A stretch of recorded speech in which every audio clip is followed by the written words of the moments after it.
Hey y'all, welcome to today's video. My name's Stephanie and today we're gonna be looking at Mooncat's new Midnight Rodeo collection. So as you can see, this is a massive 10-piece collection that's filled with multi-chrome glitters, shimmers, and matte flakies. So as always, I'll save more of my thoughts at the end of the video after comparisons. For now, let's get into the swatches. The first polish we have is Dark Horse, and this one is a dark brown lacquer filled with warm light brown shimmer. So even though this isn't described as a multi-chrome, I feel like it kind of looks like one in a way. I'm not sure if that really makes sense, but there's not really a multi-chrome shift in here. At least I didn't see one. But formula-wise, this one was fully opaque for me in one coat. I was honestly so blown away by that. I wasn't expecting it. But yeah, I don't know if I love this color on me. I feel like it just leans a little too yellow. Next we have Whiskey Sunrise, and this one is a warm terracotta red multi-chrome shimmer lacquer that shifts between shades of orange, red, and green on extreme angles.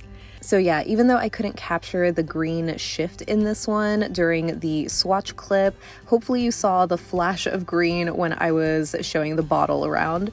But yeah, I absolutely love this one. I'm a fan of whiskey, so the name alone just already caught me, but the shade I think is just so beautiful and so warm. And even though this one is a multi-chrome, I feel like the finish of it reminds me of velvet nails, if that makes sense. Like the shimmer is just so pronounced in this, and it's not streaky the way that I normally think of multi-chromes. I'm not sure, maybe that's just me, but yeah, this one had a lovely formula that was fully opaque in 2 coats. This next shade is Bootlegger, and this one is a whiskey brown lacquer filled with red orange shimmer. So this one felt very similar to Dark Horse, where it was a little bit more on that streaky, brushstrokey side that made me think of multi-chrome formulas.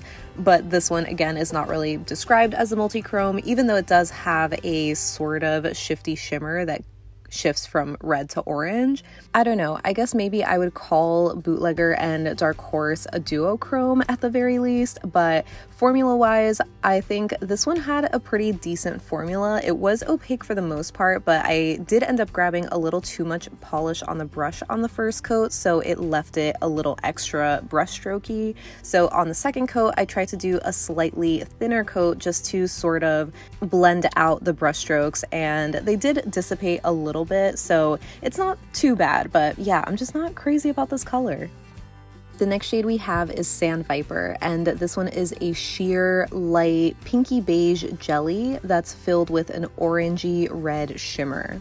So this one is definitely very sheer.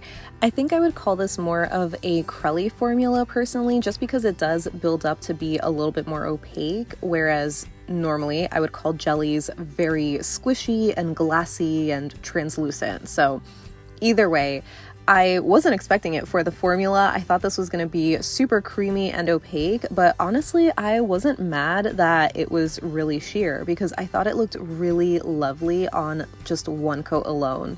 It just gives a subtle wash of color. You still get a ton of shimmer, and it just kind of gives it like a your nails but better kind of look. But I'm still going to be building this up in 2 and 3 coats just to show you how that looks. And yeah, I'm a fan of this one. I think it's just very, very flattering on me. I love the base color and especially the shimmer. It's just so warm and fiery and such a perfect blush mauve kind of shade that is like a neutral but a really fancy one. Next up we have Fool's Gold, and this one is actually a matte topper that features golden flakies in a clear base. So even though this dries down matte, the flakies themselves are a metallic kind of finish, so they still have like a shiny, reflective kind of quality to them. And I'm going to be showing this just on one coat over my bare nail. And I definitely love how delicate this looks on its own, especially if it was over a sheer polish. But yeah, it's basically your typical gold flaky topper. This one just happens to dry down matte.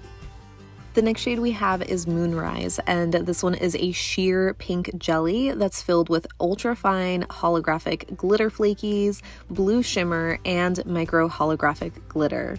So this one is such a beautiful shade, probably one of my favorites from this collection, to no one's surprise.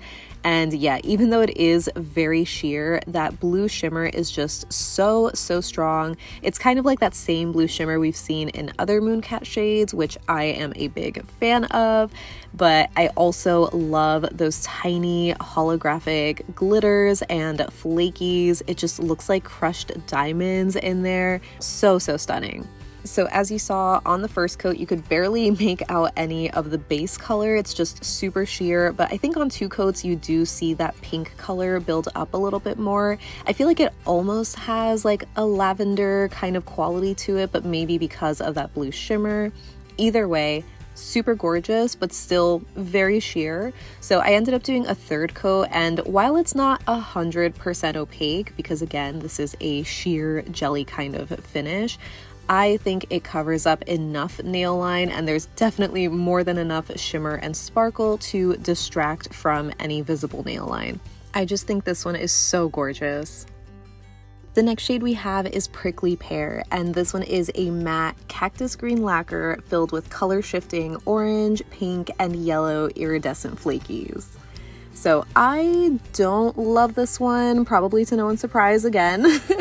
I am just not the biggest fan of this shade of green, but this definitely was an interesting shade. I wouldn't be surprised if this ends up being one of the best sellers, because I think a lot of Mooncat fans love these really weird, almost ugly pretty kind of colors, and because of those gorgeous flakies, I would call this an ugly pretty color. Hopefully that doesn't offend anybody. I say it with love. But yeah, the formula on this one was similar to other Mooncat jelly flakies, where it was a little bit sheer on the first coat but still very full coverage. So I guess if you wanted to, you could wear it in 1 coat. I just personally didn't find it flattering. So I did like it a lot better on 2 coats because the color deepens up a little bit more and it covers up more of that nail line, and there are a ton of flakies too, so you get more of that nail line obscured. I think most people can just get away with this in 2 coats for that slightly squishy look, or you can build it up in 3 coats like I'm doing here to make it a little bit more opaque. Again, because it's a jelly, it's not going to be 100% opaque, but you can barely make out my nail line, so it's pretty much opaque enough for me. But yeah, here's what it looks like dried down to that matte finish. It's pretty much what we saw from the Pretty Prehistoric collection a few months ago, so you could leave this as is or just throw on a glossy top coat. But yeah, I can't wait to hear whether you love or hate this one. The next shade we have is Midnight Rider, and this one is a midnight blue multi-chrome lacquer filled with micro holographic glitter that, according to the website, shifts between shades of black and blue as it's viewed from different angles. So the way that I'm understanding that is the micro holographic glitter itself shifts from black and blue and not the shimmer. I could be wrong, but I just didn't really see it. I think when it comes to holo glitters, it's usually very hard to tell what color they actually are because once they catch the light, they turn into rainbows. So I don't know how I feel about the description, but the polish is absolutely stunning. As I mentioned, it has a really deep midnight blue base color with a really stunning and vibrant blue shimmer, and the formula on this one was just so nice. It was really full coverage on the first coat because it's just such a dark shade, but I got it fully opaque in 2 coats. Up next we have Outlaw Country, and this one is a gunmetal silver metallic that's filled with silver shimmer. So at first I wasn't super excited about this shade because it just kind of gave me chrome vibes and I'm not really into that finish, but actually painting it on, I was just so blown away by the actual finish. Like, it has this sort of speckled or velvet suede kind of look to it. It's not textured at all, but I don't know, it just looks cool. And this one was a 1 coater, so love that. And last but certainly not least, we have When the Devil Strikes, and this one is a matte black lacquer filled with golden flakies. I know, we will get to comparisons, don't worry. So this one had a really nice formula. Even though it's a black jelly, it was very full coverage on the first coat and it applied really evenly. Personally, I wouldn't wear this in just one coat. Maybe if I layered it over a black or a darker color, sure, but I think this would just look better built up on its own, and it's fully opaque in 2 coats because it's a black jelly base. So this one has a ton of gold flakies in there. There's like a lot of depth, and even though it is in a black jelly base, those gold flakies pop so much, so it's not obscured or anything at all. So here it is, dried down to that matte finish. Again, you can just layer on a glossy top coat if you're not a fan of the matte. So here is the full collection lineup, and honestly, I really do love the top row alone, but I feel like Mooncat would be like, that's just too basic, so they gave us the bottom row for all the weird, funky kind of colors, and it gives me desert vibes, but with a little Area 51 thrown in.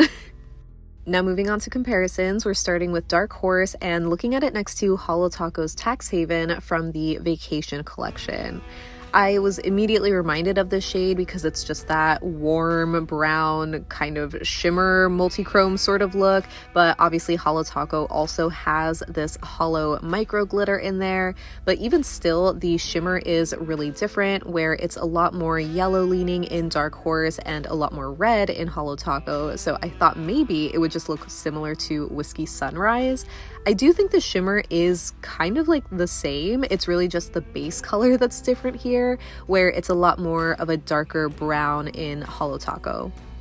I also wanted to see Cirque's Eye of the Beholder next to Whiskey Sunrise because I thought that they had a similar shimmer, especially because it does kind of shift to gold and green in extreme angles that you can kind of see in the corners of the bottle, but these ended up being a lot more different on the nail, where Cirque's is just a lot deeper of a base color with I think a little bit of a darker red shimmer too. Cirque's is also magnetic, but obviously I'm showing it without the magnetic effect just because I thought they were similar.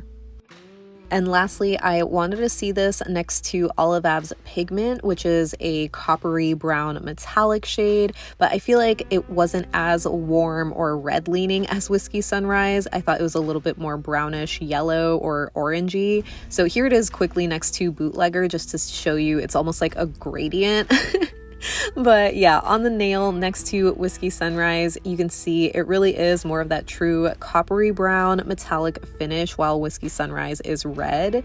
So I thought it would be worth showing it next to Dark Horse since that one is a brown, but again, it just has a little bit more of a yellow tone to it. I feel like Pigment definitely looks warmer here, so yeah, not dupes. So moving on to Bootlegger, the first shade that I thought of was ILNP's Fawn, which was actually another magnetic shade that released earlier in the spring. This one is kind of like a warm brown color, but I feel like it was a little too brown, so I thought to show this next to ILNP's Amber, which is obviously an amber colored orange shade. This one again is also a magnetic, but we are going to be showing them without the magnetic effect. So on the nail, you can see what I mean, where Fawn is just a little bit more of a true brown shade, so it doesn't really end up comparing quite as well as the other two. Amber is still definitely a lot more orange leaning, not really as brown or deep of a base color as Bootlegger, so yeah, no dupes. Next for Sandviper, I was actually really excited about this because I immediately thought of Potion Polish's Pink Sky at Dawn, which I have been loving. I will be doing a little review video on this brand soon enough, but I thought these were going to be a lot more similar than they actually are. They're definitely similar vibes, but not dupes. I'm wearing 2 coats of each here, and you can tell that Sandviper is a lot more sheer. You see more of my nail line there, and the base color is a little bit more on the mauve-y side, while Potion Polish's is more of a pink. The shimmer is obviously different too, where it's a little bit more red in Potion Polish, while it's more of that orangey glow in Mooncat. Next, for Fool's Gold, we are obviously going to be comparing this to Cirque's Sunkiss. Apologies that I don't have Gold Flaky Taco from Holo Taco, but I'm sure that that one is also a dupe because they are ultimately the same thing. They are just gold, flaky, metallic particles in a clear base. And the only difference is that Fool's Gold just dries down to a matte finish, but if you apply a glossy top coat like I did here, they look identical. Okay, maybe not identical, but they're virtually the same. So for Moonrise, the first polish that I thought of was Pahlish's I Want to Hold Your Ham, which I got from Pahlish Pickup a few months ago. I am obsessed with that shade, and so I was hoping that Moonrise would be kind of like a dupe in case you happen to miss out on it. Unfortunately, it's not really a dupe. I think they have kind of similar base colors maybe in certain angles, but the shimmer is the biggest difference, where it's a lot more of a deeper blue color in Moonrise and more of a green aqua in Pahlish. And here it is next to ILNP's Pixie Party, which is another favorite of mine. This one is another sheer pink jelly base that's filled with shimmer and hollow flecks and all of that. But again, the shimmer is just a different color. It's more of that bright green and aqua in ILNP and not blue like Moonrise. So I have a few more bottle comparisons for some other Mooncat pinks. The first one is a Midsummer's Dream, which is this baby pink crelly base that has a really strong blue shimmer, but it's a wildly different formula. Then here it is next to Aphrodisiac, which I think has a slightly more similar base color, but Aphrodisiac is more of a crelly buildable base, while Moonrise is definitely jelly, and the shimmers are also totally different. And here it is next to High Fructose, which is another shimmer formula, but this one leans a little bit more like on the lavender side, and it also has a strong yellow gold shimmer head on, so definitely not dupes. So since I don't have anything like Prickly Pear in my collection, I'm gonna try to recreate it with the Stranger from Mooncat, which is a cream, it's not a jelly. And I'm going to be layering Holo Taco's Solar Unicorn Skin on top of that because I found that it's the most similar when it came to those color shifting flakies. So obviously the main difference is the base, where Prickly Pear is a jelly, so you see more of a layered kind of effect, whereas the flakies are just on top of the Stranger, so it's not as dimensional. I did do a second coat of the topper and I feel like it helped increase the number of flakies similar to what you get in Prickly Pear, but again, it's just missing that squishy feel to it. The base colors are also different, but I feel like you get a similar vibe. Then for Midnight Rider, of course, I had to show this next to House of Hades because it's just what I immediately thought of when I saw another super vibrant blue shimmer from Mooncat, but these are definitely very different shades. It's a lot more of a brighter cobalt shade in House of Hades, where Midnight Rider is just a little bit deeper. But I think in certain angles, like here, the shimmer does look a little similar. The closer shade that I have though is from ILNP. This one is called Nocturnal and it's from last year's Trapped collection released around Halloween. This one is more of a true black base with a blue shimmer, but it still has a very similar vibe to it. It's just a little bit darker, and I guess maybe the more obvious thing is that the shimmer isn't as strong or intense as Midnight Rider is. So even though these might look the same in certain angles, like right here, I don't know if I would really call them dupes. Then for Outlaw Country, of course, I had to show this next to Holo Taco's World's First from their One Coat Chrome collection, which I didn't even really consider a chrome polish. I feel like this finish leaned more like metallics to me, but yeah, definitely still different finishes overall. It's a lot more smoother on Holo Taco's side, and Outlaw Country again has more of that like shimmer particle looking texture to it, but it's not textured. And last but certainly not least, we are comparing When the Devil Strikes to Cirque's Golden Nights from the Kelly Marissa collection that just launched. These are practically dupes. They have the same black jelly base filled with gold micro metallic flakies. Again, the only difference is that Mooncat's dries down matte. But if I was going to be nitpicky, I would also say that Mooncat's is a little bit more sheer of a base with a slightly more sparse micro flaky formula. I think there's a little bit more gold shimmer in Cirque.